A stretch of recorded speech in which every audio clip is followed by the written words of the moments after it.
37 acts will take to this stage to compete for the Eurovision trophy. And there's a lot of technical work that goes on behind the scenes to make sure everyone gets their best shot. For months, crew have been rigging the auditorium here in Liverpool, and today is the first day of stand-in rehearsals. The stand-ins are all local performing arts students who learn all of the moves the acts will perform perfectly, so all of the technical elements can be rehearsed ahead of time.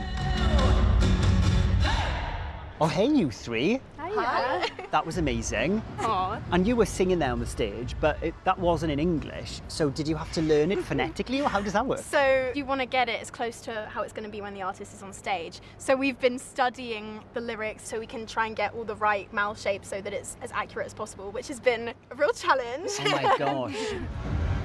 Chris Saunders makes sure each act has the wow factor, using cutting-edge technology to give the performances a distinctive look. This is screens controlled. There's 5 moving towers which are 10 metres high, 4 metres wide. They can rotate and they can move upstage and downstage. The idea is that you create a space that they can do as much or as little with as they want.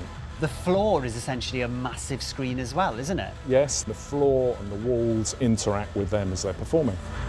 And as a collector of stage lights myself, one of the things I'm loving seeing the most are these hundreds of moving headlights that are here in the arena. Now, these are timed perfectly to the beat of many of the songs. They change colour, they move, they're fab. As each performer takes to the stage for their big moment, one thing they will be relying on is excellent sound. After all, there's no use hitting your top notes if no one can hear you. Robert Edwards is the head of sound for this year's competition. What a title. That sounds like a lot of responsibility. It is a big responsibility. There are 400 sources coming into this truck. That includes all the singing microphones, but then you've got to think about the audience microphones. We've got 24 microphones just to get all that reaction, along with things like the sound effects that are being played. Every time there is a graphic that appears on the screen, we automatically trigger a sound effect to go with that. Welcome to Monitor World. All the audio signals, everything arrives here. This area here is where they're playing back all the tracks. They synchronise the lights, the screen content, all together. Wow, so really, this is the heart of Eurovision. If this system here stops working, the whole show stops working. Gosh.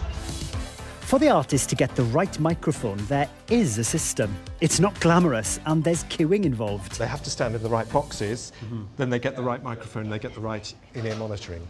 So in-ear monitoring are earpieces that each performer wears, so they're not hearing sound from speakers, and it's isolating the sound there, isn't it? They can hear little clicks which help them with the tempo, but they can hear their own voice essentially on stage as well. But there's one final room that nobody ever gets to see. Before they go on the stage, they come in here and they can do a private 20 minutes just to get their sound right. We're really keen that they actually are happy before they go on the stage, that the sound is as good as it possibly can be.